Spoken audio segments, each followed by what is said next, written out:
Document ಎಲ್ಲ ಸರಿ ಇದೆ, ಆದರೆ ನೀನು ಪಾಸ್ ಮಾಡೋಕ್ಕಾಗಲ್ಲ. ಯಾಕೆ ಸರ್? ಎಲ್ಲೆಲ್ಲಾರಲ್ಲಿರುವಾಗ ಗಾಡೀಲಿ ಎಲ್ ಬೋರ್ಡ್ ಇರಬೇಕು. ಅದು ಅಲ್ಲದೆ ನಿನ್ನ ಗಾಡೀಲಿ ಮಿರರೇ ಇಲ್ವಲ್ಲಯ್ಯ.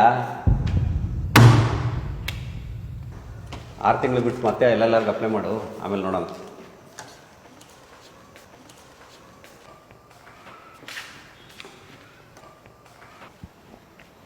ಸರ್ಕಾರದ ಕೆಲಸ ದೇವ್ರ ಕೆಲಸ ಅಂತ ಕರೀತಾರೆ ಸರ್. ಅಂಥ ದೇವಸ್ಥಾನದಲ್ಲಿ ಇದ್ಕೊಂಡು ಇಷ್ಟು ಅನ್ಯಾಯ ಮಾಡ್ತಿದ್ದಾರಲ್ಲ ಸರ್, ನಿಮ್ಗೊಂದು ಸ್ವಲ್ಪನೂ ಪಾಪ ಪ್ರಜ್ಞೆ ಇರೋದೇ ಕಾಡಲ್ವಾ? ಪಾಪ ಪ್ರಜ್ಞೆ ಈಗ ಬಂದ ದಾರಿ. ನಾನು ಈ ಕೆಲಸ ತಗೊಳಕ್ಕೆ ಎಷ್ಟು ದುಡ್ಡು ಖರ್ಚು ಮಾಡಿದ್ದೀನಿ ಅನ್ನೋದು ನಿನಗೆ ಗೊತ್ತಾ? ಇಲ್ಲಿ ಫ್ರೀಯಾಗಿ ವಿಷನೂ ಸಿಗಲ್ಲ. ಸಾರ್ವಜನಿಕರ ಸೇವೆ ಮಾಡೋ ಕೆಲಸ ಸರ್ ಇದು. ಆದರೆ ನೀವುಗಳೆಲ್ಲ ಸೇರಿಕೊಂಡು ತಲೆ ಹಿಡ್ಕರ್ ಕೆಲಸ ಮಾಡ್ತಾ ಇದ್ದೀರಾ ಸರ್. ನೆನಪಿಟ್ಕೊಳ್ಳಿ, ಒಂದಲ್ಲ ಒಂದಿನ ಕರ್ಮ ನಿಮ್ಮನೆ ಬಾಗಿಲನ್ನು ತಟ್ಟುತ್ತೆ ಅನ್ನೋದನ್ನ ಮಾತ್ರ ಮರೆಯಕ್ಕೆ ಹೋಗ್ಬಿಡಿ ಸರ್. ಏನು ತಲೆಯೆಲ್ಲ ಮಾತಾಡ್ತಾ ಇದೀಯಾ? ಯೋ ಎಂಟಾಣೆ, ಇನ್ನು ನನ್ನ ಮಗನಿಗೆ ಸಾಯೋಡಿಯೋ ಸಿದ್ಧಾಂತ ಮಾಡ್ಬಿಡ್ತೀನಿ.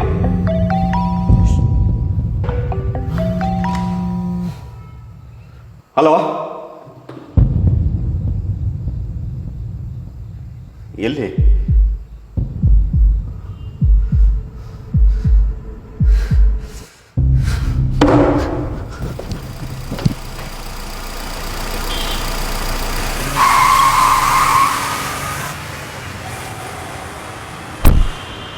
ಡಾಕ್ಟರ್, ಅವ್ನು ನನ್ನ ಮಗ ಹೇಗಿದ್ದ doctor? His condition is very serious.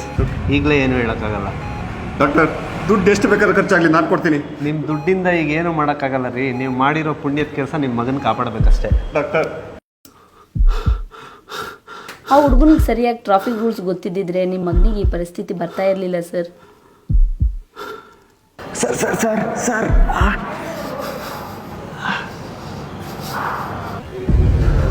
Right ಇದೆ ಅಂದಮೇಲೆ ಲೆಫ್ಟ್ ಇದೆ ಅಲ್ವಾ ಸರ್?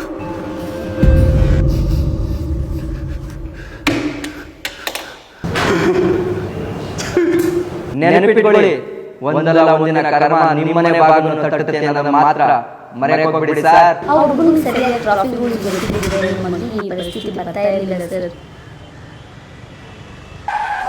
ಒಂದಲ್ಲ ಒಂದಿನ ಕರ್ಮ ನಿಮ್ಮನೆ ಬಾಗಿಲನ್ನು ತಟ್ಟುತ್ತೆ ಅನ್ನೋದನ್ನ ಮಾತ್ರ ಮರೆಯಕ್ಕೆ ಹೋಗ್ಬಿಡಿ ಸರ್. ನಿಮ್ಮ ದುಡ್ಡಿಂದ ಈಗ ಏನು ಮಾಡೋಕ್ಕಾಗಲ್ಲ. ನೀವು ಮಾಡಿರೋ ಒಳ್ಳೆ ಕೆಲಸ ಪುಣ್ಯದ ಕೆಲಸ ನಿಮ್ಮ ಮಗನಿಗೆ ಕಾಪಾಡುತ್ತೆ. ನಿಮ್ಮ ದುಡ್ಡಿಂದ ಏನು ಮಾಡೋಕ್ಕಾಗಲ್ಲ. ಆ ಹುಡುಗನಿಗೆ ಸರಿಯಾಗಿ ಟ್ರಾಫಿಕ್ ರೂಲ್ಸ್ ಗೊತ್ತಿದ್ದಿದ್ರೆ ನಿಮ್ಮ ಮಗನಿಗೆ ಈ ಪರಿಸ್ಥಿತಿ ಬರ್ತಾ ಒಂದಲ್ಲ ಒಂದಿನ ಕರ್ಮ ನಿಮ್ಮನೆ ಬಾಗಿಲನ್ನು ತಟ್ಟುತ್ತೆ ಅನ್ನೋದನ್ನ ಮಾತ್ರ ಮರೆಯಕ್ಕೆ ಹೋಗ್ಬಿಡಿ ಸರ್. ನಿಮ್ಮ ದುಡ್ಡಿಂದ ಏನು ಮಾಡೋಕ್ಕಾಗಲ್ಲ. ಆ ಹುಡುಗನಿಗೆ ಸರಿಯಾಗಿ ಟ್ರಾಫಿಕ್ ರೂಲ್ಸ್ ಗೊತ್ತಿದ್ದಿದ್ರೆ ನಿಮ್ಮನೆ ಬಾಗಿಲನ್ನು ತಟ್ಟುತ್ತೆ ಅನ್ನೋದನ್ನ ಮಾತ್ರ ಮರೆಯಕ್ಕೆ ಹೋಗ್ಬಿಡಿ ಸರ್. ಮರೆಯಕ್ಕೆ ಹೋಗ್ಬಿಡಿ ಸರ್. ಮರೆಯಕ್ಕೆ ಹೋಗ್ಬಿಡಿ ಸರ್.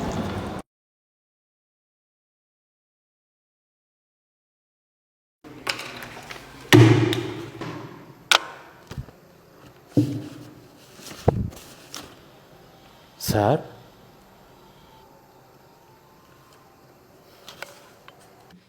ಬದಲಾವಣೆ ಅದು ನಮ್ಮಿಂದ ಮಾತ್ರ ಸಾಧ್ಯ.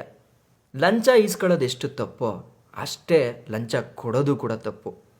ನಾನಿವತ್ತು ಪಡ್ಕೊಂಡಿರೋದು ಒಂದು ಸಣ್ಣ ಲೈಸೆನ್ಸ್ ಅಷ್ಟೇ. ಆದರೆ ಅದನ್ನು ಲಂಚ ಕೊಡದೆ ಭ್ರಷ್ಟಾಚಾರದ ವಿರುದ್ಧ ಹೋರಾಡಿ ಪಡ್ಕೊಂಡಿದ್ದೀನಿ ಅನ್ನೋ ಗರ್ವದ ಜೊತೆಗೆ ದೇಶಕ್ಕೆ ಒಂದು ಸೇವೆ ಮಾಡಿದ್ದೀನಿ ಅನ್ನೋಷ್ಟು ತೃಪ್ತಿ ನನಗೆ ಸಿಗ್ತಾ ಇದೆ. ನಾಳೆ ಇಂಥ ಸನ್ನಿವೇಶಗಳು ನಿಮ್ಮ ಜೀವನದಲ್ಲೂ ಕೂಡ ಬರ್ಬೋದು. ಹೆದರಬೇಡಿ, ಅದು ನಿಮಗೆ ದೇಶ ಸೇವೆ ಮಾಡೋಕ್ಕೆ ಸಿಗೋ ಒಂದು ಅವಕಾಶ.